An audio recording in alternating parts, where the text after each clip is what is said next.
Hello, everybody, and welcome to another episode of the Guitar Souls podcast. This is episode number 95, and I like that. I'll do that too.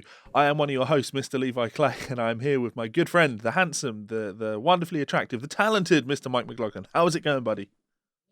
I'm exhausted. I am the only guy you know who is so cool that he'll be fashionably late to his own podcast. I'm sorry I'm late, mate. But I'm good. To tell you the truth, the last couple of days have been pretty busy. Been recording with Party Cannon. Sure. In the studio in Clydebank. Obviously socially distanced, and it's allowed according to the Musicians Union, so before anybody starts any pish. So drums were done last weekend, and then it was guitars this weekend. So Craig and I both did 9 tracks twice, because we double tracked everything. And Jesus Christ, that was quite difficult. But we got there. We were in for about 13 or 14 hours yesterday.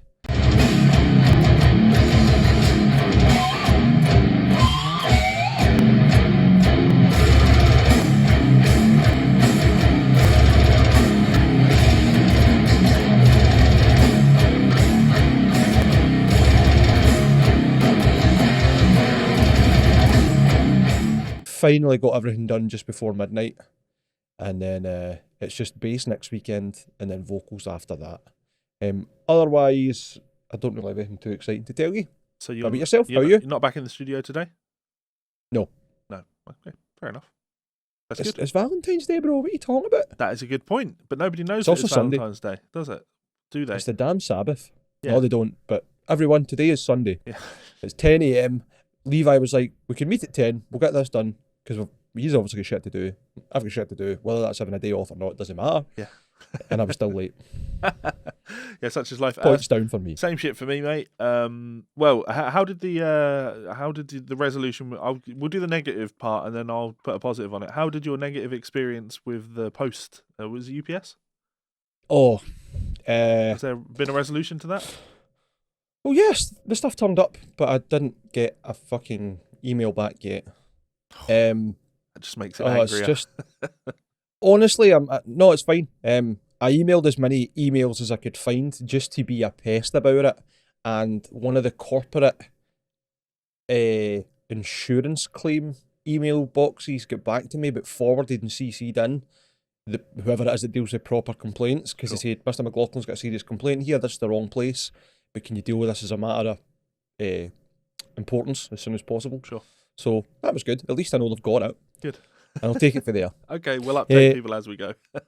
Yeah. Once things are working well, it'll be good. But it was just the most frustrating part being I work across the road for the depot, and the item was sitting in a shop across the road for your house and round the corner for mine, and neither of us could get it. Yeah. And then it turned up at the door with no notice after being updated on the website saying that it was delayed because of the weather. What a load of shit. It was there, right? For the 1st of fucking February. And then the guy turned up at the door and he's like, you've still got your import customs to pay on it. And Nancy texted me and I was like, I paid that in like the fucking 4th or something. Yeah. That's where the big problems came. Yeah. They didn't update the system to say it. Exactly. But apparently when the guy came to the door, he was all right about it, because Nancy said, no, it's definitely been paid. And Nancy gave him the payment reference number that I had. And then he just updated it there and then for us. So. Oh, well, that's good. Good guy UPS at the door. Everybody else seems to have been an absolute pain in the arse, which is disappointing, because I don't want to give MD shit. Certainly not one of the very few businesses that are allowed to continue to work through lockdown. But I can't tolerate bad service, man. I just can't do it. That's perfectly reasonable. Sorry, so what's happened with you? I have, what have I done? So... Other than playing piano and getting fucking incredible at it already. Playing lots of piano, yeah. I've had books delivered, and we talked about my rage with the £74 or whatever it was post from Japan thing. That's one of my pains that I've dealt with, right? But the other one was I wanted to order from I think the company's called the Materia Collective. They do some piano books for things like Undertale and things like that, but they no longer ship to the UK because of Brexit.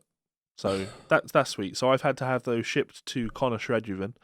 They were sent to him for him to then send on to me, right? So here's the wild one. He posted those to me from Ireland 2 days before my parcel shipped from Japan. My parcel from Japan got here in 4 days. Connor's parcel, I know that's what I'm impressed with. Although it was an expensive shipping, 4 days from Japan, I was quite impressed with no customs on it. So very happy about that. Whereas Connor's parcel took almost 2 weeks. So Aye, I think I know that I rant politically quite a lot, and I'm not claiming to be super intelligent on it, but I think Brexit is going to fuck the UK over and over and over and over and over, and there's no Schadenfreude to be had here. Yeah, None. I'm starting to have a panic about my upcoming guitar that's going to be shipped from Poland at some point, right? Because if that comes from Poland into the UK, well, I should be getting 20% customs on that now, I would assume. And 20% on that guitar is several £100, which was just unplanned for. So again, I might end up having to reach out to Connor and go, hey, how would you feel about having a brand new guitar shipped to you? Or we go to Poland. We'll go to Poland, yeah. Well, I don't think anybody can go anywhere right now. I think that's the joy of life. We're all just stuck in the house, lusting after things that we want but can't have. Speaking of which, did you know? This show is brought to you by Ormsby Guitars. If you want to see something beautiful, head on over to Ormsby's Instagram page right now and see what they are all about. Ormsby Guitars have been at the cutting edge of guitar design innovation since Perry started the company way back in 2003. Since then, the brand has gone on to be one of the #1 brands associated with Australia and modern guitar design. Aside from having one of the most ridiculous custom shops in the market today and a dedicated team that can essentially build you anything that your heart desires, more recently the brand has gained critical acclaim for their runs of custom order guitars manufactured in Korea, shipped to Australia and then sent out through their distributor network. These guitars include incredible designs such as the Hype and the Goliath. If you head on over to Ormsby's website right now and check out the pre-order section, you can pre-order a Goliath Run 14 guitar now for under $1,200. That's an incredible price and an amazing amount of guitar for your money. So as always, a huge thanks to our friends and family over at Ormsby Guitars. As always, Perry is one hell of a guy, so please do go and give them some love and support. They're incredible people, they make incredible instruments, and we are absolutely sure that they will make something that might be for you. And speaking of which, our bit of fan mail today kind of pertains to Ormsby, but also Mike and his customer service issues that he's had over the past. So we've got one bit of fan mail today. We're just reading the one. We're trying to go for a reasonable length show today. So Aunt Martin talking about Ormsby's. Take it away, Mike. No problem. So this was from Aunt Martin, and I've only seen wee tiny bits of this snipped in and out, so before I even read it, it sounds like you had a hell of a fucking experience, Aunt, and I'm sorry to hear that. But let me read the story and we'll go for there. So, I once tried ordering an Ormsby Goliath from Guitar, and they fucked everything up so severely that I've avoided using them ever since. Off the bat, I'm quite surprised, because I know that Guitar, generally speaking, are very big on customer service, but also, I said that to Levi and he went, yeah, but my Brent Mason telly. Fair. Here is my tragic tale, which I hope Mike will enjoy. Maybe he can give me some pointers as a renowned master of customer service on where I went wrong. I don't think I'm a master. I'm just a persistent bastard. And my best advice I can give you before I even read it is just be assertive, but don't be aggressive. Stand your ground, have an argument, but be nice about it. Yeah. Which I'd imagine you probably were. On the day I was expecting to receive a lovely 7-string Goliath, I got an email to say that there was a stock error and it was actually out of stock. I was absolutely gutted as I had the day off work and was expecting to be able to record with my new Ormsby, but I accepted that there are plenty more guitars out there and I regrettably let it go. A few weeks later I saw the same limited run model was back in stock, so I spoke to their live chat guys from the store. I asked if there was any reason why it was available again, was it defective, or perhaps it was used for a week and returned. They said the guitar was brand new and was an unwanted gift, so it was my second chance at this Goliath and I jumped on it ordering for next day delivery. The next day, I again waited at home expecting to get this Goliath delivered, but received no tracking details, and as the afternoon rolled on, there was no delivery. I got back on Guitar's live chat and it turned out while they were in the process of shipping the guitar the previous day, they'd noticed a prominent scratch on the front of the body, which, let's face it, was probably put there by the last prick who returned it as an unwanted gift. Instead of the staff contacting me by email or phone to see what I wanted to do, they had just done nothing, and that's a big down thumbs for me.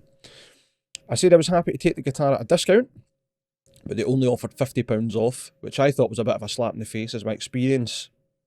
In my experience. Sorry, as in my experience, they'll sometimes give you the same discount for no reason if you ask nicely. I think £50 off for something that's a blame, as well as some really poor customer service, isn't good enough. Yeah. And the guitar is technically second hand. Call it brand new, unwanted gift all you want. Somebody's bought it and had it returned. Yeah. It's just no kosher.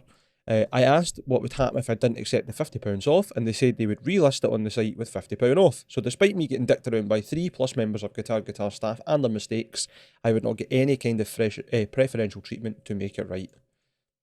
The assistant manager was extremely firm he would not bring the price down by another £1, and there was nothing more that he could be done. I asked if he could throw in a few packs of strings and a cable, to which he agreed. This is when I pointed out that in the case there obviously is something that can be done with the price of the guitar, as he was willing to throw in accessories with a monetary value, and he could obviously discount the guitar further. This led to me arguing with the assistant manager until he ended the chat, cancelled my order, and I still don't have an Ormsby guitar to this day. So here's me entering for the Futura. Fuck the Tories. Well, bad news on that one, mate.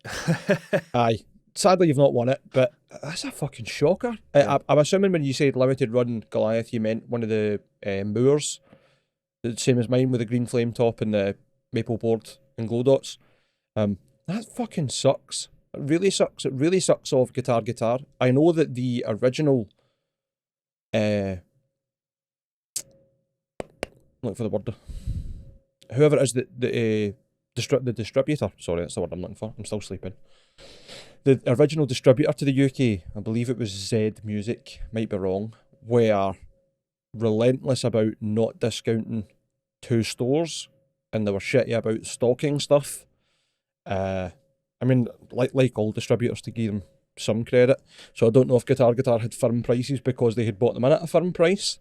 The thing there is, I'll throw my info on that. That will have been the case, but when distributors are putting things like that on stores, they're talking about advertised prices rather than what you can actually sell the guitar for. So yeah, but what I mean is that potentially, I know you're talking about like price fixing thing. They're not allowed to do that, but they do anyway,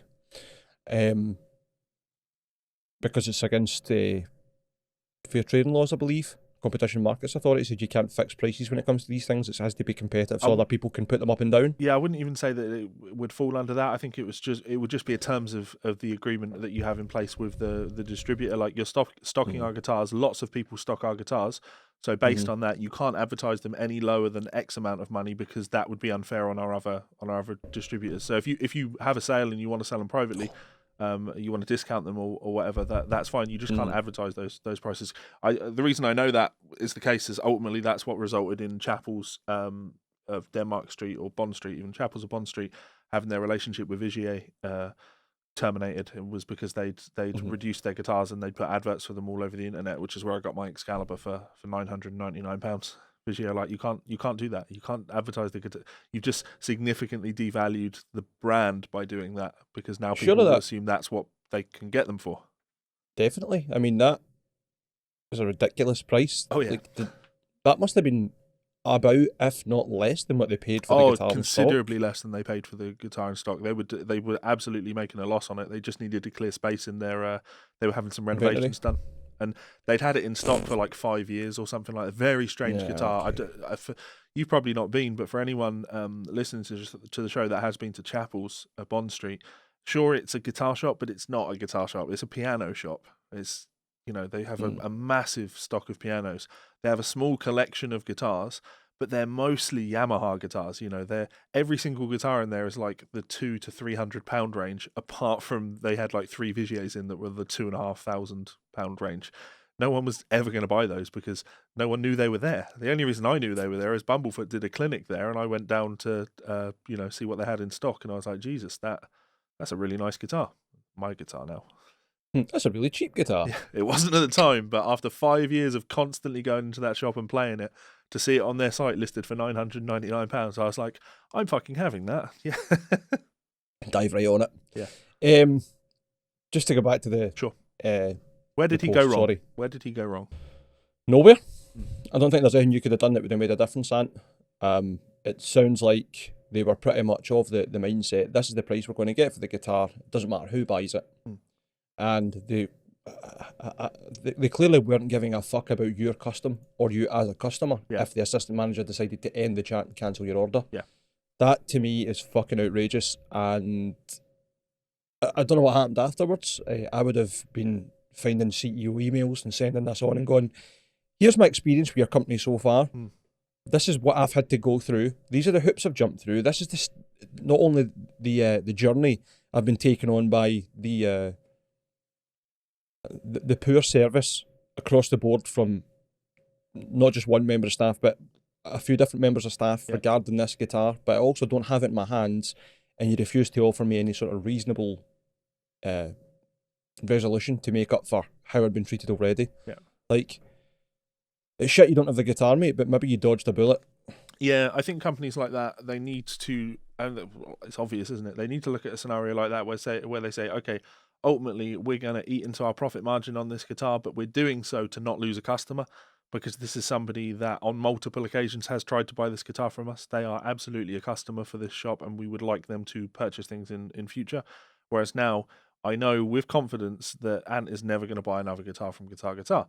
In the same way that after my experience of the Brent Mason, I'm never going to buy another guitar from Guitar Guitar, and I'm a lost customer. There's nothing they could do for me, and ultimately, I don't think it was really Guitar Guitar's fault. With my situation, it was Fender's fault, but Guitar Guitar just kept kicking the can down the road, if you like. So, yeah, no, never again.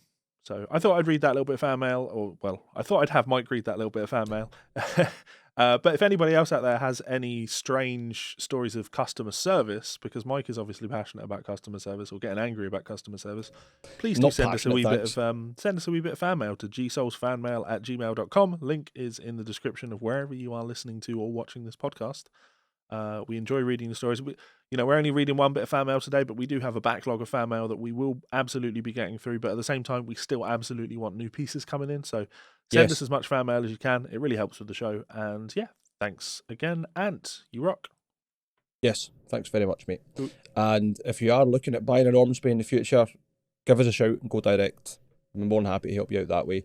If you're happy how it felt, the Goliaths don't feel any worse than how you would have played them in the shop. They're amazing. They're amazing. Yeah.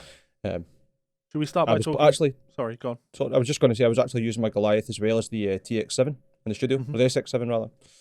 But yeah, sorry, let's move on. Let's start by talking about these US Customs intercepting 36 counterfeit Gibson Fenders, and it says Gibson Fender and Martin, though I know there were PRSs in there as well. Evidently, PRSs don't deserve to be put in the title of things. No, clearly not. Tell us about this. Yep, counterfeit guitars were addressed to 21 US states and Australia, and this was 4 days ago, reported on Guitar.com. US Customs and Border Protection officers in Washington, D.C. have seized 36 counterfeit guitars that, if authentic, would have amounted to $158,692.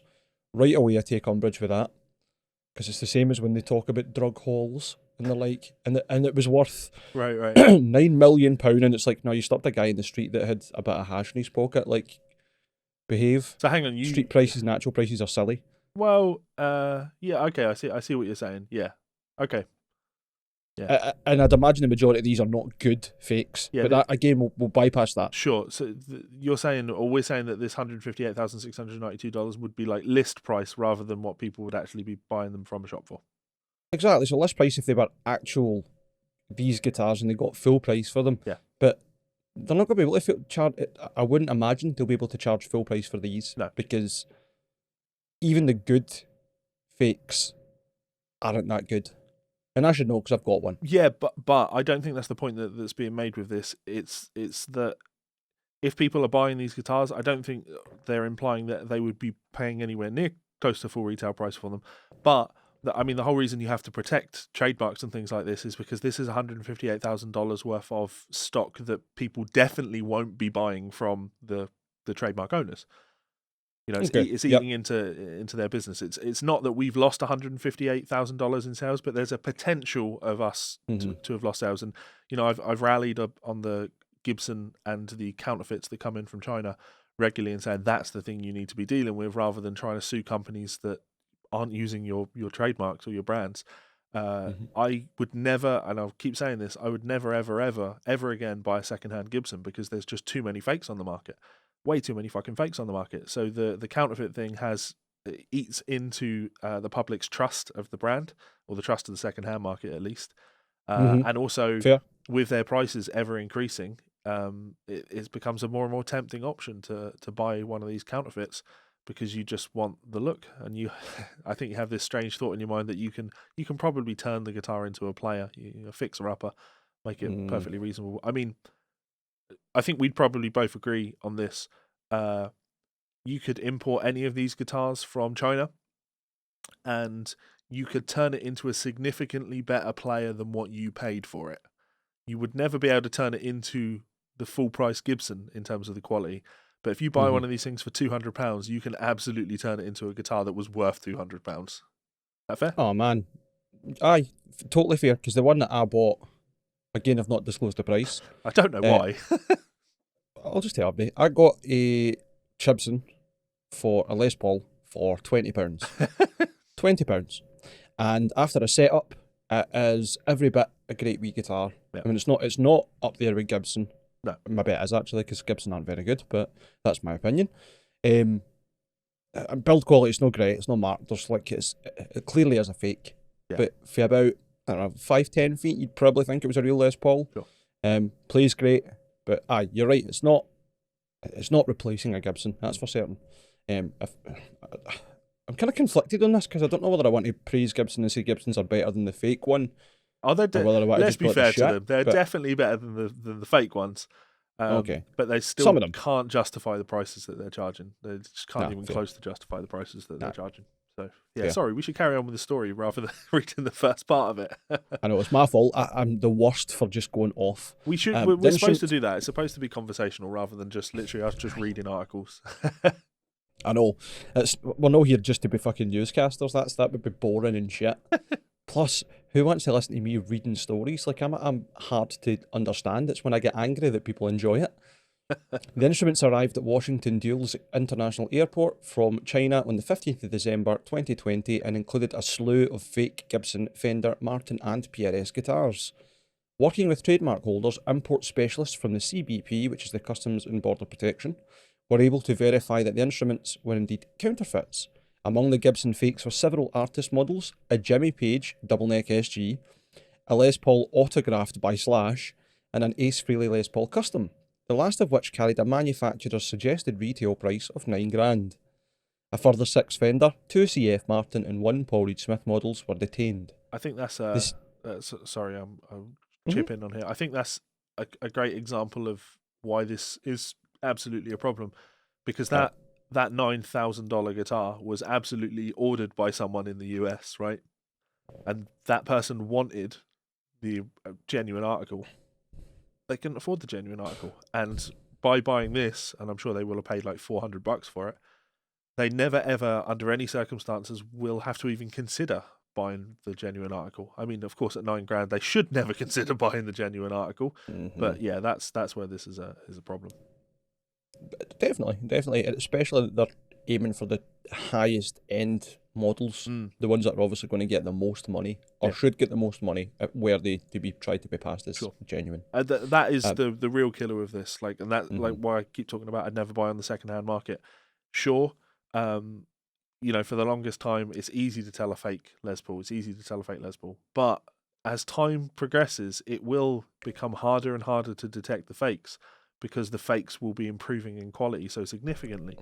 Let's not pretend that these Chinese manufacturers aren't looking at the situation and going, people can easily detect. They could literally just go on YouTube and watch people explaining the difference between a real Les Paul and a fake one, and then they can go, okay, cool, well, this is a problem. We don't want our guitars to be detectable as fakes, so let's fix that thing. Like, these things will be fixed.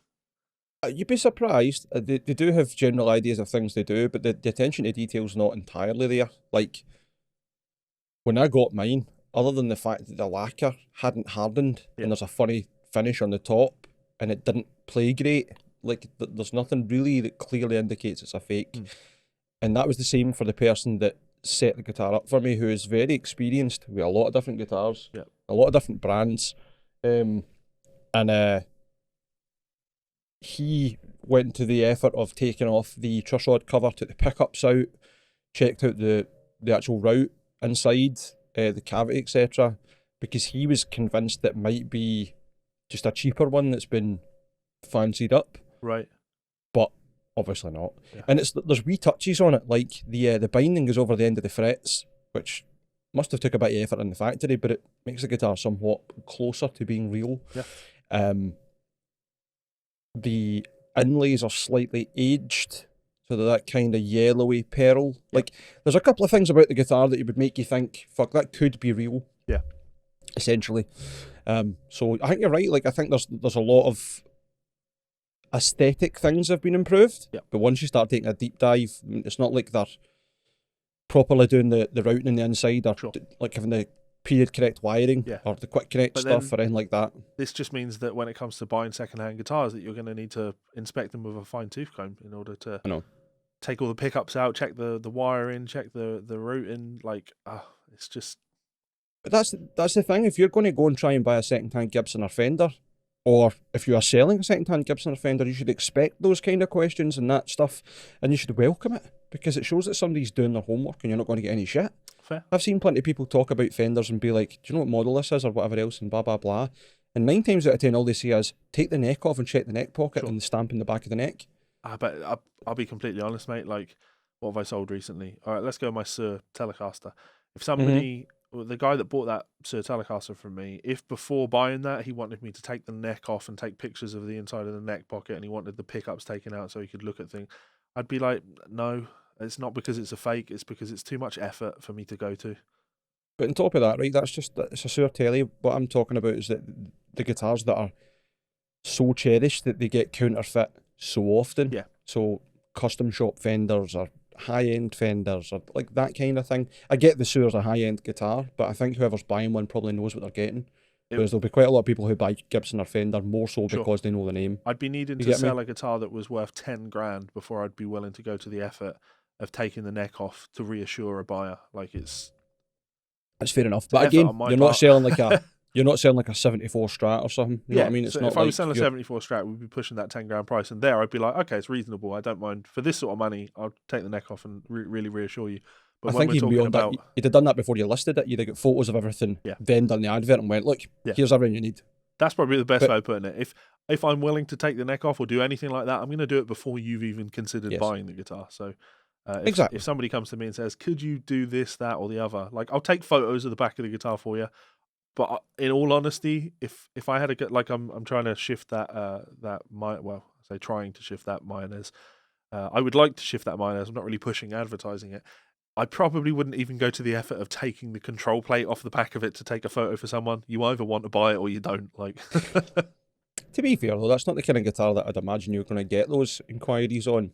well, fair, but there are fakes of those kicking around. But a reasonable amount There of fakes kicking around. So But the fake mayonnaise I've seen are terrible.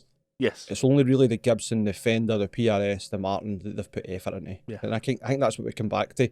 The ones that are obviously going to make the most money and have the highest value because it's people that are buying them potentially because they don't care that they're counterfeit or that they don't know or whatever else. Yeah. I think there's a bigger market there for those because those are I don't want to say legacy products, but everybody knows Gibson and Fender. Anyway, let me continue. I'm sorry. The seizure was completed on 20th of January, and according to a media release from the CBP's website, no other counterfeit guitars were found besides these 36. The instruments were addressed to 21 different US states and Australia. Keith Fleming, the CBP's acting director of field operations in Baltimore, commented on the matter saying transnational criminal organisations will counterfeit anything that generates illicit revenues, and unscrupulous vendors line their pockets by preying on unsuspecting consumers. Yeah. Protecting intellectual property rights is a Custom and Border Protection's trade enforcement priority, and CBP officers will continue to seize counterfeit and potentially unsafe consumer goods when we encounter them. Yeah. This incident also serves as a reminder, sorry, I'll just finish it, there's only one last paragraph, to take note of a guitar's serial number, especially when making online purchases. Back in November, when an entire pallet of Adam Jones' signature Les Pauls was stolen from a Sweetwater truck, Gibson publicised the serial numbers of the stolen instruments to help future owners determine if their instrument derived from an illicit source. Sure.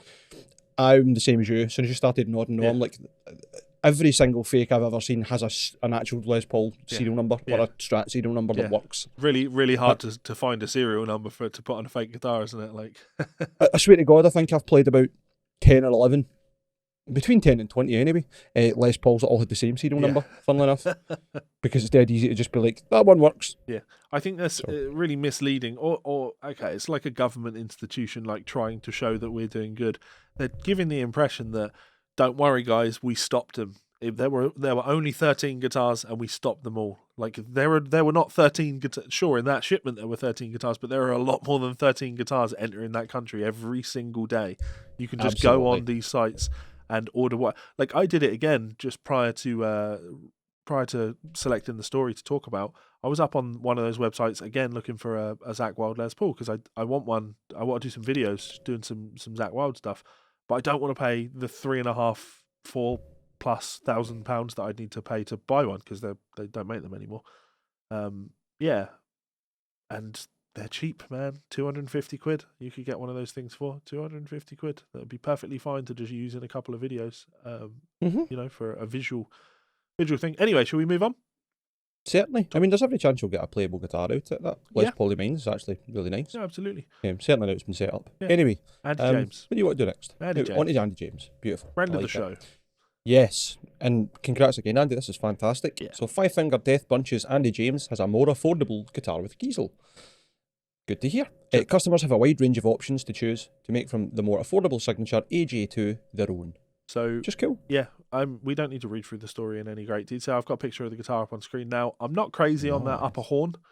In fact, I think it would be easy to just shave a little bit of that horn off so that that strap pin was a little bit higher.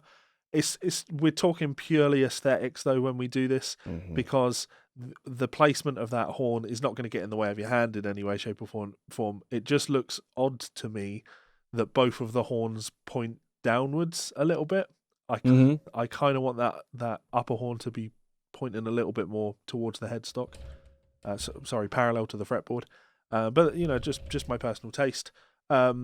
But yeah, just really happy for Andy. This guitar is listed at beginning at $1,500. I've got $1,500 for the 6-string with the hip shot, $1,800 for the 6-string with the Evertune, $1,549 for the 7-string hip shot, and $1,849 for the 7-string with the Evertune. You know, cheaper. I'll give it that. They are cheaper. I don't know if you would deem them cheap. Of course not, but it's probably a bit cheaper than having a full custom shop Giesel. Yeah, and the older one, which was the carved top one, I think they were like $2,700. So you know that if you want to support Andy, you're a fan of Andy's playing, this is going to get you in that ballpark. And I have the Giesel page up. I'll be posting little pictures from it. But yeah, 6 or 7 string, fully customizable woods, top body or fingerboard, the polarity, active dual mode Giesel pickups, bolt on neck construction, and hip shot or Evertune bridge. So I assume you can get these in colours other than the ghastly luminous green. Take that back. There is nothing ghastly with the luminous green. It's fucking cracking. I know, absolutely cracking. It just okay. So I'll give you that. There's nothing wrong with luminous. It just seems like a really strange colour for Andy, if I'm honest with you. Why? He's got the dark grey with the green burst. Yeah, so he has the dark guitars with like a flourish of colour would be the way I would put it. So if the flourish of red, the flourish neon. of the inlays are neon. Yeah. The headstock's got like a neon outline. It makes sense that your solid colour would be that colour rather than just like a plain black one, in my mind. Well, obviously we'd never be able to get stats for this, but I would be really interested to see what would happen if they put this guitar up. You could only get it in a luminous green or black. I wonder which one would sell more. I'm not doubting you. I just like there's different options. Sure. I think the neon green's fucking cool. Not crazy on where the volume knob is on that, but you know, Andy's always been fine with that. So thought it was worth mentioning. We're always happy to talk about new guitars, and while I absolutely respect what Jeff Giesel is doing, I know they're extremely popular. I personally don't think I could ever bring myself to buy one, not because I take any issue with the guitars. Every one that I've played has been more than acceptable. I just worry that it's kind of like COVID, you know what I mean? I just worry, you don't know that you've been exposed to it. You don't know you've got the virus, right? But I hate the thought that I'd get a Giesel and then before I knew it, I turned into a rampant Giesel fanboy dribbling at the corner of my mouth online and screeching at people for not liking Kiesel guitars. You know, Cody Clay? you remember his name. Well done. Cody Terrell? It's definitely Cody. Yeah, Cody Terrell, it definitely is, because he popped up in hundreds of other groups, somehow became a moderator in like the Gent shit posting page and all that, and just would post relentlessly. And it was like, right, you went from being annoying about one thing to just being generally annoying. Go away. Yeah. Please log out of the internet. Go do something. You should never evangelize a brand. Never. There's no like. You can talk about things you like. That's fine. Talk about things you like. But going to bat and fighting for a company that does not give two solitary shits about you is really, really, really fucking unhealthy. It's one thing for us to say we like the Ormsby stuff, but if somebody wrote in and said we don't like the Ormsby stuff, I don't think that we're going to sit here and tell you that how wrong you are. It's like, oh, well, shame that they weren't for you. Still like them. Fanatics, the worst. Totally fair. Fanatics are the absolute fucking worst. And there just seems to be a lot of them with Kiesel. And we know what happens. It's kind of like the same as the TTM thing when you really think about it. Those guys were so fanatic about the brand because they felt that they were a part of the brand. They felt that they were somehow owners, even though they were just customers. And the thing with Kiesel is they let the customers be so involved with the process of, you know, ordering their guitar, and there are so many options that they can have. They feel like it's like that artist service, you know what I mean? You can essentially call them like up that. and yeah, it's absolutely great. But it's very easy to have that turn you into a fucking asshole. Oh, totally. I mean, I like that approach from companies, Yeah. so I can't put any fault in Kiesel for that. Sure. Giving people lots of options and good options, it's not a bad thing in my mind. But you're right. Yeah. People very quickly become fanatical about things and become raving loonies rather than being rational. I don't think for a second that Jeff Kiesel has done it for any reason other than to offer his customers what he thinks would be the best possible customer experience. Like, we want you to be as involved as possible. We want you to have all of these options. So I don't think there's anything malicious there. Whereas when Lance was doing it with TTM, we absolutely know that the reason he was doing that was to turn his fans into, or turn his customers into rampant lunatics that would fight for beyond the brand. that, I think Lance's point was to upsell constantly and get as much money as possible out of people. Yeah. So as well as what you're saying there, like get them so hooked that they have to be ignorant to the truth. Yeah. Come back. Anyway, we're going off on a tangent again. Congrats, Andy. Well done, mate. Chuff for you. Hopefully I've never met you in person, but obviously Levi knows you. Hopefully we can get a couple of beers, have a laugh. Yeah. When the coronavirus goes away, and if you're not touring the world because you're famous now. Well, you know, sooner or later he's going to have to play Glasgow with his huge band, and I don't know how many contacts Andy has up this way, so I'm probably a shoe-in for a guest list for that. Well, Party Cannon better be the support. Get on. Can you imagine Party Cannon opening for Five Finger Yeah, I was Death going to Punch? say, I don't think Chris would get on board with that.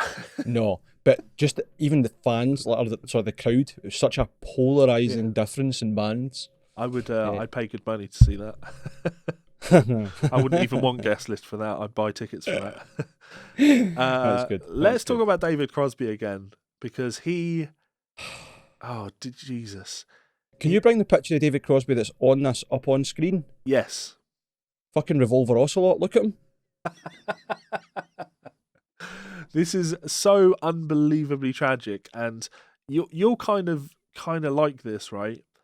You'll like my take on this, I think, because it's not often I will cry sexism or patriarchy or anything like that, but I just feel that this has just been blown up everywhere because it's a woman that did it, and it's fucking pathetic that like, I just don't think that if this was a young like male rock band, if they smashed a guitar, that David Crosby would give a shit.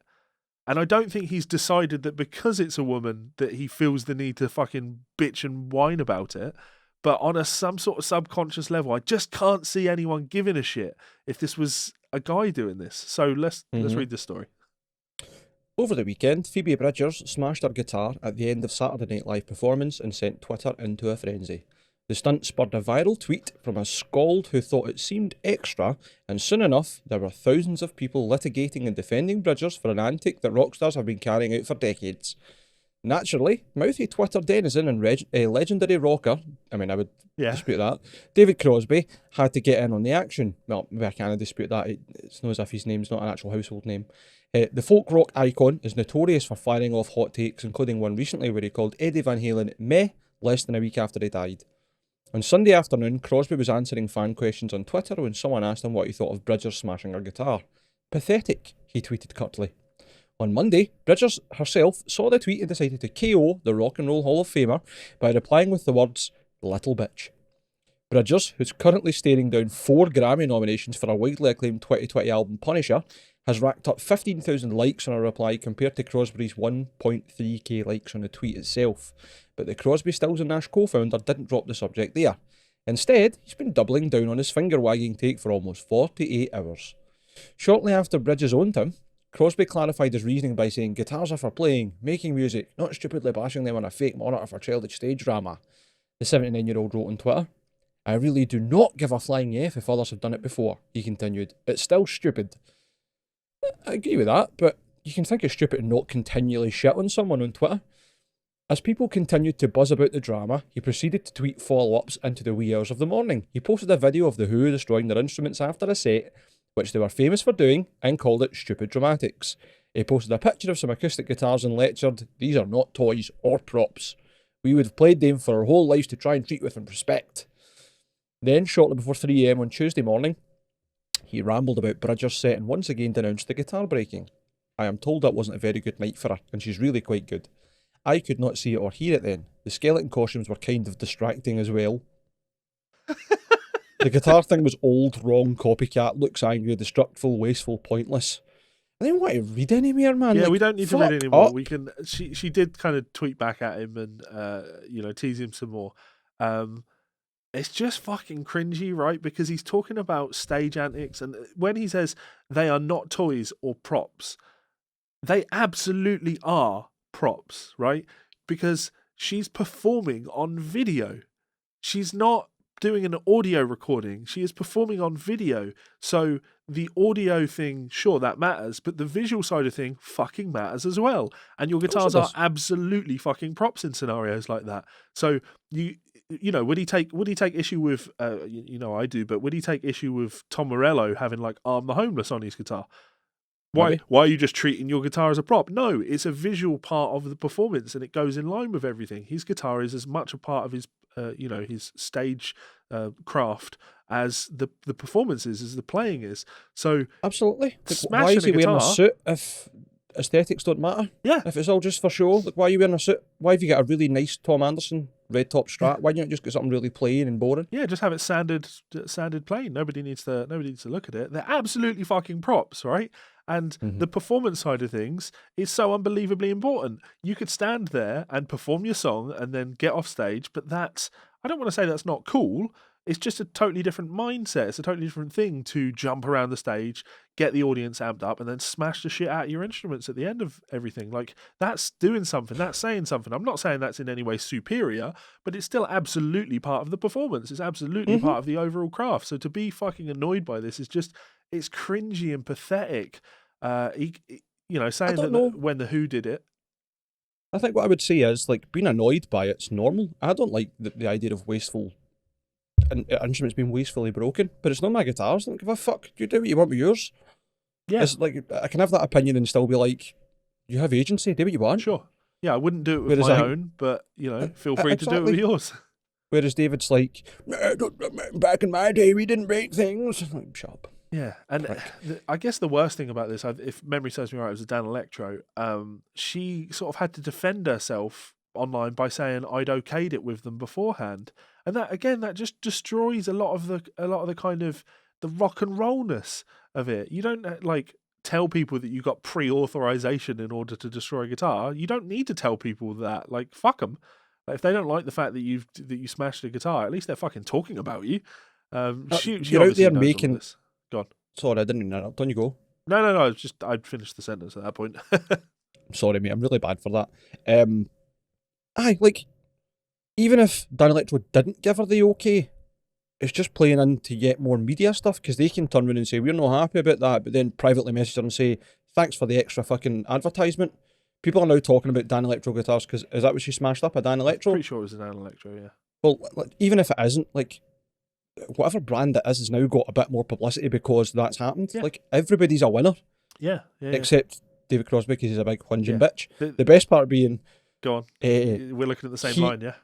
The update at the bottom. Yep. Oh, no. So, God. no, David Crosby said, I prefer people who can actually write songs. Now, she's up for 4 Grammys. She can clearly write songs. She's got a best-selling album. Yeah, you're and missing reply the line was just before that, actually, where it points out that at the age of 26, she has half as many Grammy nominations as he's earned in an entire lifetime.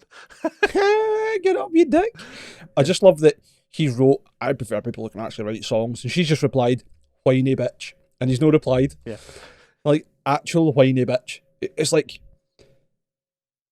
I don't see it as much anymore because we're getting a bit old for it. But do you remember when you were younger, people would put up aimed statuses on public, on like their social media? Yeah.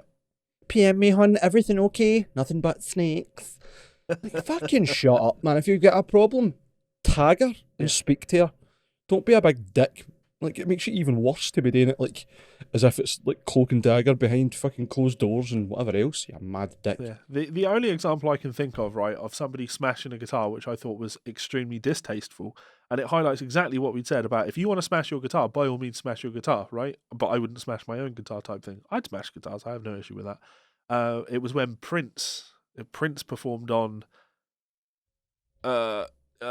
some American show, and he borrowed a guitar from one of the guys in the pit, and it was like a vintage Telly or something like that. And he was this when it. they done Well My Guitar Gently Weeps with Tom Petty and a load of other players? Mate, and he takes a big ripping solo, then smashes it to bits. Smashes the guitar, and it wasn't his guitar, and he had not been okayed to smash that guitar, and he took the attitude afterwards of, here's the money for the guitar type thing. But that's not cool, man. No, that's smashing your own guitar that's vintage and not giving a fuck about it and the heritage. Way more rock and roll than smashing someone else's guitar and being like, oh, I can just pay for it. Yeah. Can you really? Can somebody go and buy that exact guitar for that money? Probably not, especially if it's not something that's like straight off the shelf. If it's old and vintage and personal, like you can't buy sentimental value. Yeah, like if that was like a 72 Telecaster, and then he smashed it and gave me the money to buy an original 52 Telecaster, that's still not the same. Like, that's not my 52 Telecaster. I'm sure the guy had that Telecaster since 1972. Like, it's his fucking baby. And, yeah, so that is an example of it being shitty. Like, David Crosby could have gone after that. Totally. And I think it's really strange, though, that that doesn't seem like Prince's attitude. He's always been the type that seems to be, like, looking after people and being as rock and roll and wild as he is. Not a bad guy, but I don't know, maybe I don't know the full story. Yeah, I think there's probably a lot more to the Prince story than... I'd have to talk to Melissa about that one because she's like a Turbo fan. Really? Yeah. That's cool, man. Of course. Hopefully when COVID goes away, we can hang out. Yeah. Just endlessly listen to Prince. That's what I might do. I was just going to put Hunters of Death Metal on and just explain to her, like, no, look, that's a Charlie Parker bass line at that bit, and it's been derived for that. So that's actually got musical theory involved. This part she doesn't know any theory, so that won't impress her. Nothing about Party Cannon impresses anyone. Yeah. Well, you say that. I'm sure I posted the clip at the start of the show of the you in the studio, and I'm sure that will have impressed people. I'm being flippant. Shall we move on to the main story of the show? Yes, and this was one that kind of surprised me, to be honest, when I saw it, considering a fairly prolific person. So Mateus Asato has shut down his Instagram account and announced he's taking a break from music. To quote him, Instagram helped musicians to get better at business and making flawless performance videos after uncountable takes. I got lost inside the boxes of 15 to 60 second videos. Very, very good point to make, and I like that someone's came out and basically said, right, we need to buck this trend, it's just getting a bit much. Yeah, I like that someone's finally come out and said it, not like I've been fucking banging on about this for literally fucking years. Yeah, you've been talking about it, but I'm talking about someone who's been doing it. Yeah. Someone that's fell into the trap is now going, right, wait a minute, we're setting ourselves and everyone else an unlivable standard. Sure. Nothing but fucking stress comes for this. Yeah. So, you know what I mean? I know we both speak about there's no point in trying to make everything look absolutely perfect and paint yourself as this, when that's not always the case. Yeah. There needs to be a matter of humanity in your playing. Yeah. And some organic flavour, essentially. Not to say Mateus isn't fairly organic. It's not like he's fucking punching every note on Guitar Pro like some people. Yeah. Anyway, so this was Guitar World 6 days ago. Mateus Asato, perhaps social media's biggest breakout guitar star, has removed his Instagram account and announced a break from music due to the overwhelming pressures of social media and loss of inspiration due to the COVID-19 pandemic. Mateus, I fucking feel you, bro. Yeah. I feel you harsh. In a statement shared over the weekend via his now deleted account, which he has temporarily renamed at BRB, 27-year-old virtuoso admitted he hasn't played guitar for 3 weeks. I honestly don't remember staying away from my source of creation for so long, he said. This feels very weird because I don't even feel the excitement of grabbing my guitar to enjoy the goodness and blessings that music creates on us artistically. He continued, I honestly didn't want to blame it on the pandemic, but I got on a point when my inspiration simply disappeared. Addressing his break from Instagram in a follow-up story, the guitarist wrote, I am concluding my relationship with social media in general. Instagram is a place where I will be forever thankful in terms of my career. I've met my biggest heroes and had the coolest opportunities through Instagram, but I'm sincerely overwhelmed. Instagram helped musicians to get better at business and making flawless performance videos after uncountable takes. I got lost inside the boxes of the 15 to 60 second videos. I have a big feeling that we are losing the essence of musical interaction, establishing patterns based on the same 4 bars, chord progressions to start the vibe. Anyways, sorry if this offends any community related to music. It's time for a break. I'll be back soon, hopefully. Yeah. So very articulate. yeah, Very humble. I met Mateus Asato before he had his big breakout. It was the NAMM show in I say maybe 2014. Right. I met him with his let's go with agent at the time, and he was a nice guy, like just unbelievably shy and timid. I think it was probably his first NAMM show, and we were constantly being told by his agent, "Trust me, this kid's going to be the next big thing. Like he's a real talent." And I liked him. I really fucking liked him. So everything he's talking about here, I can absolutely picture that guy. I can absolutely picture that young guy I met back all those years ago, like saying stuff like this. And he is a genuine star. He's a genuine talent on the guitar scene. Like he's genuinely a wonderful player. He's got a wonderful artistic vision. And totally. It makes me happy that he's not just an Instagram player. You know, he is out touring. Who's he playing with? I don't know. He's not with Jesse J. Is he with Jesse J? I don't know a lot of Mateus' stuff, but yeah, he's out with. Go on, you talk for a second. He's toured with several pop stars, according to Google. I've only ever seen a couple of clips of Mateus playing online, and I've heard his guest solo on Polyphia's album. Yep. And I thought really cool. And when I watched these clips, I was really into it. But I don't think there's anybody that has came for Instagram or that's grabbed my attention enough for me to go and listen to an album of theirs or that. Except the ones that have been so outrageous, I'm like, I don't believe that's real, and I have to go and investigate. Yeah. Which is really horrible and skeptical, but at the same time, like, it's human nature to be critical of things, or not critical, skeptical, unconvinced. You have to search for the truth. Sure. You have to need to find certainty. It's probably a good way to put it. Well, it was Jesse J and nice. And Tori Kelly. Like, so he's toured a lot, right? And not necessarily. Jesse J's fucking huge too. Yeah, that's a big gig. That's a fucking massive gig. When you look at some of the footage from these gigs, it's a huge gig. So he's not a bedroom guitar player. He might have, built his reputation doing that, but he is so much more than that. I think he cut his teeth getting to that by his route to market was Instagram and stuff. Same as a lot of bands did it through MySpace. Yeah, and I would imagine that because of that, because he knows that was his path to success, that he must. I don't want to put words in his mouth, but I know that if I was in that scenario, I would look at the Instagram scene that he's talking about here, which I don't actually even think he's really a part of. I don't think he is the infinite takes, the editing. Like when you look at his videos, there's virtually no editing happening in them. Like he's just he adds things in post, like key parts, etc. over an improvised. I think his point is more so getting the play perfect. Yeah. And doing it again and again and again. He seems like a perfectionist in my mind. Sure. But even his tone has that, like... Yeah. I don't know how to describe it other than, like, it's got, like tenure. As if, like, he knows the sound he's going for. Yeah. It's not hollow. It's like there's I don't know, like, there's... I don't know how to explain it at all. It's incredible. It's like a Let's go genuine. with that. He's incredible tone. Yes. But there must be a sense of responsibility because he is one of the standard bearers for what an Instagram guitar player should be. That's what everyone's chasing. They're chasing his level of success on Instagram, right?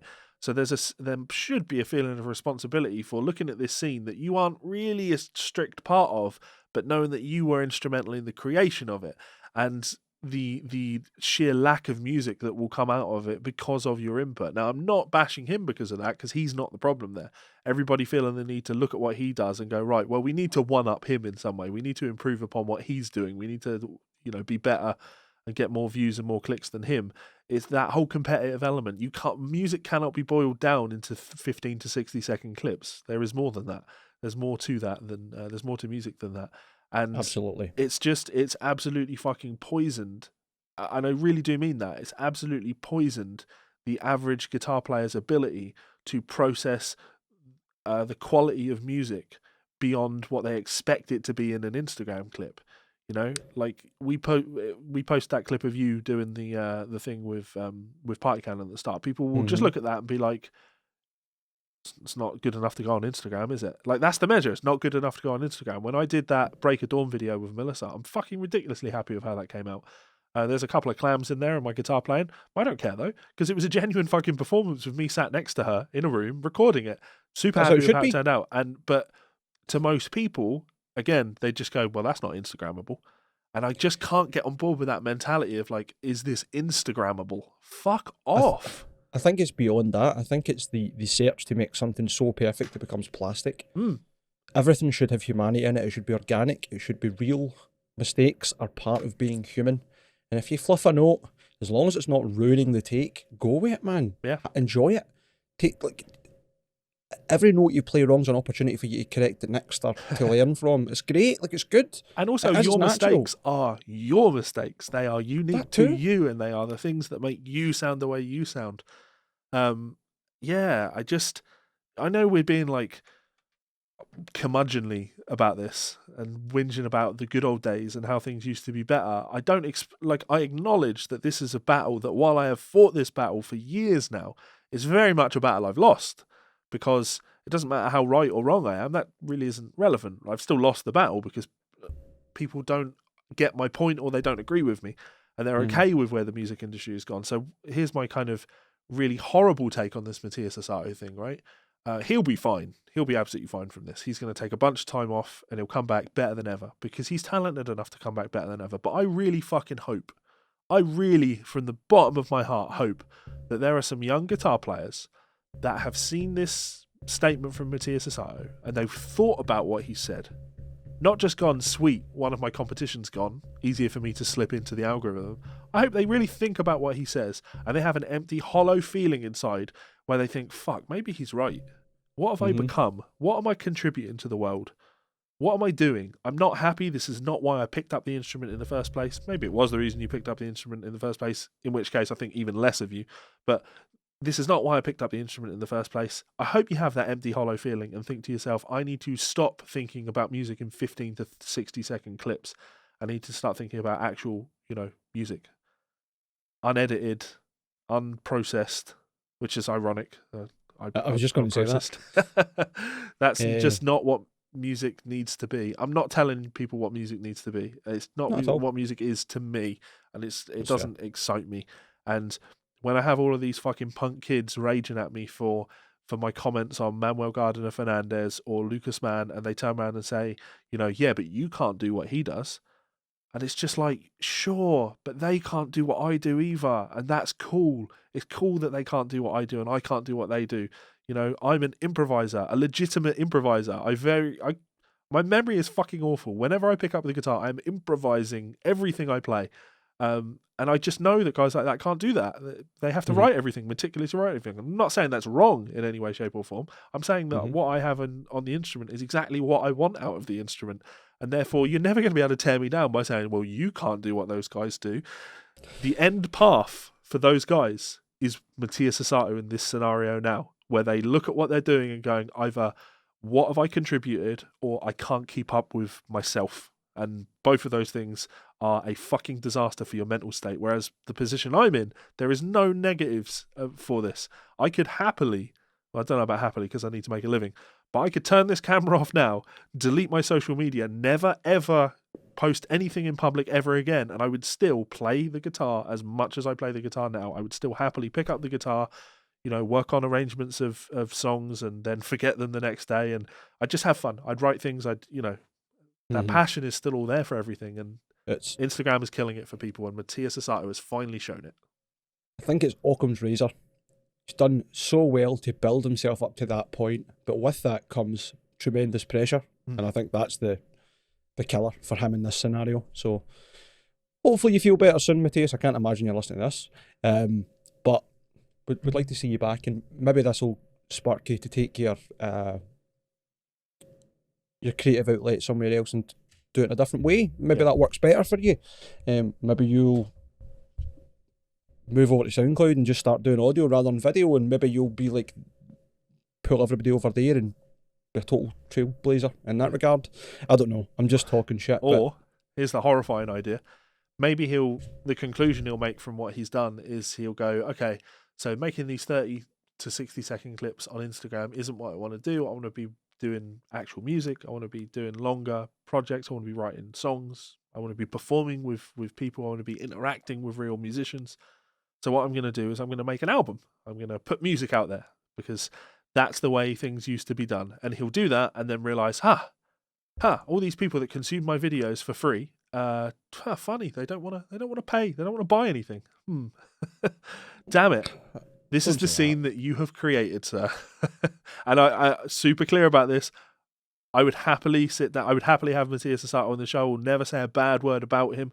I think very, very, very highly of him. I think that he hasn't created this scene. I do not think he created this scene. I think the scene is a byproduct of how good he is at what he is. This is not something he has engineered. This is just what happens in the aftermath of when somebody as good as that comes along. I will talk shit about someone like Manuel Gardner-Fernandez all day because I just feel that the mindset is poisonous and wrong. I'll talk shit about Lucas Mann all day. Mateus Asato just doesn't have that. He's a genuine, wants to make music, and not. Kieran was telling me recently he's been speaking to Manu. Yeah. And and apparently he is a tremendous guitarist as well. I don't know how to judge it between he's playing the videos, etc., versus what he'd be like in real life. But Kieran said he's really, really good. He is, and he seems to be a really nice guy too. That's the worst part. He is a really good guitar player. He's a really, really good guitar player. But when he came out and then finally fucking admitted, yeah, okay, I do some editing on my videos because I want to give you guys that extra 10 or 15%. That's where you lost me, man. That's just absolutely where you lost me, because you legitimately do not need that 10 or 15% extra. The reason you've got that extra, you feel you need that extra 10 or 15% is because you're trying to keep up with everybody else. You're trying to make sure that you're one step ahead of everybody else. And you've turned music into a competition for yourself, where you've got these unrealistic standards about what your playing needs to be in order to make it in the business. And I'm probably wrong for saying this because he has made it in the business. He's doing absolutely fine in the business. People like his band, and that's great. But are you happy with yourself? Can you sleep at night? I hope you can. But part of me I know there's that niggling feeling in the back of your mind where you're just like, is this who I want to be? Of course, I think we all have that, right? Is this who I want to be? Yes, I love being an arsehole. I think we always just want self-improvement. We want to be the best person and the best that we can be in general. So, evidently not. Evidently that's not what I'm after, because my thing for the last, 7 years or however long I've been doing the YouTube thing I'm trying to better myself, but I've always been trying to open up as much as possible the young up-and-coming players, welcome them into the community, and make sure they don't fall into some of the pitfalls that I've fallen into or the pitfalls that I see other people falling into.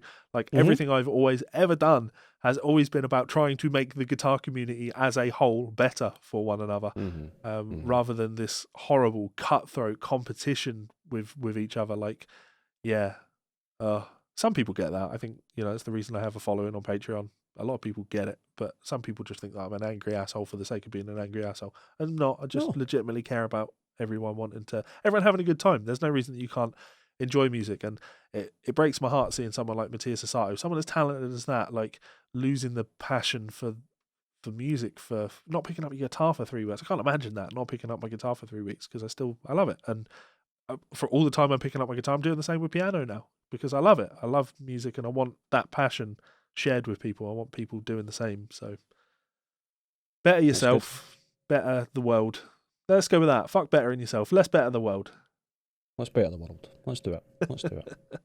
I think that's pretty much everything, isn't it? That is absolutely everything. I did the thing that we've been talking about doing for the last 5 episodes. We've got a show that's going to hit an hour. That's absolutely fantastic. I think we should celebrate. I think everybody should celebrate that we have hit this target.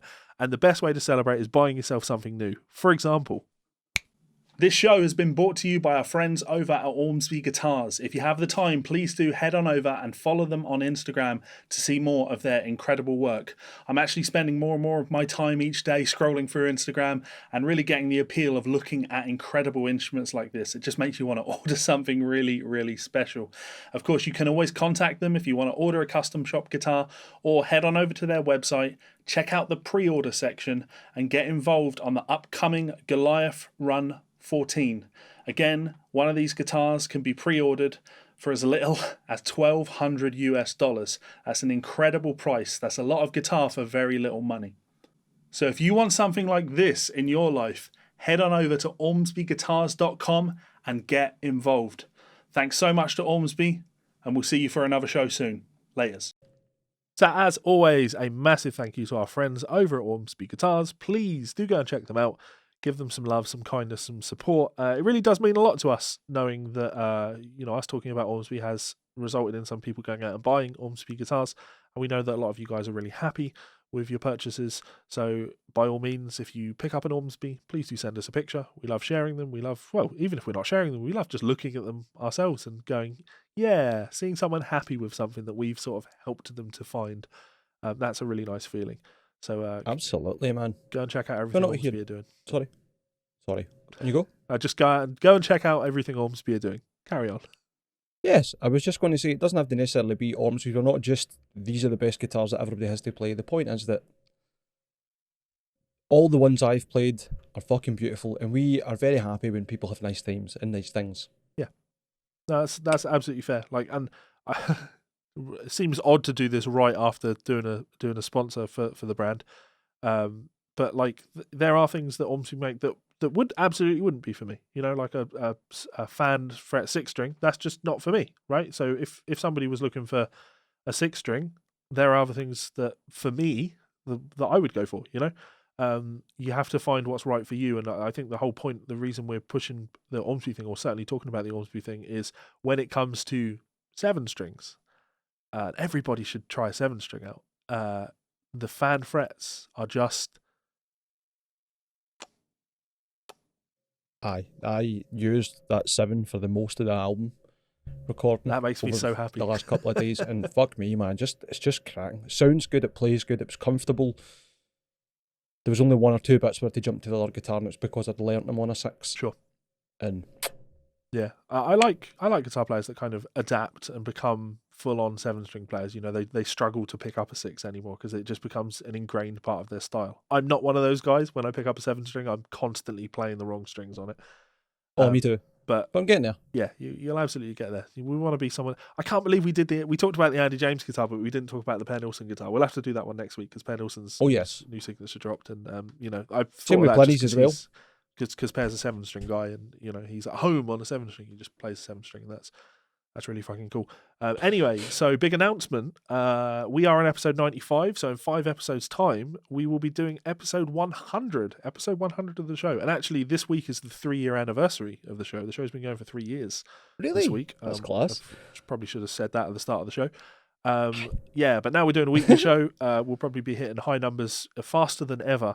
But yeah, episode 100 will be coming in 5 episodes' time, and Mike and I have agreed that we will be doing that live. We're going to do a live show, live stream on YouTube for that one, and then I will upload the audio for that. So we will give you more information on this as the time approaches. I imagine we'll probably just do the same thing, 9 o'clock on a Monday.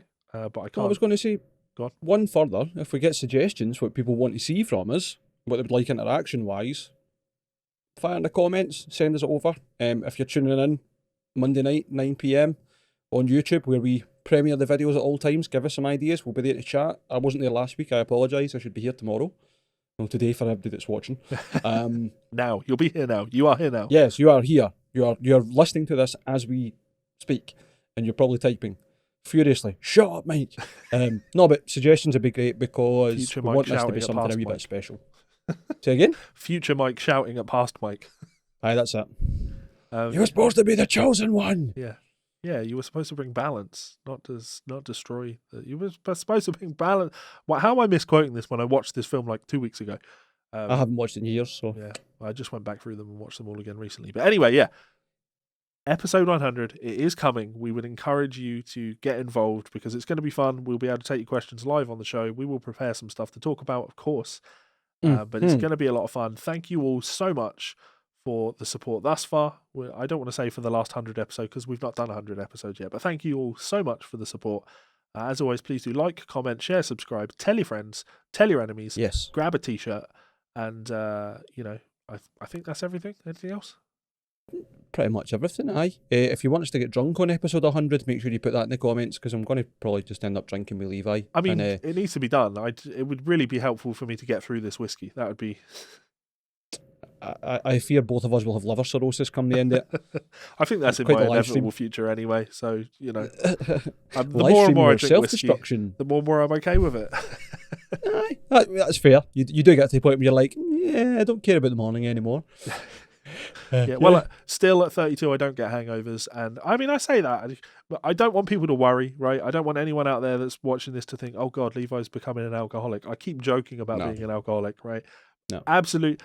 At no point in the last 6 months have I even been drunk. Like, it's legitimately more a case of, a nice glass of whiskey would be wonderful right now. And one is enough. You have one nice glass of whiskey. The alcoholic comment is more like, there was no point in my life until this last 6 months where I've craved, like, where I thought to myself, a nice glass of whiskey would be a nice way to end my evening type thing. So don't worry, I'm not like passed out drunk, vomiting on myself. None of that. I'm a normal person that thoroughly enjoys a glass of whiskey now. So everything is all good on there. Mike, until next time. Stay hydrated. With whiskey. Fuckers. Whiskey and water. Whiskey and wine.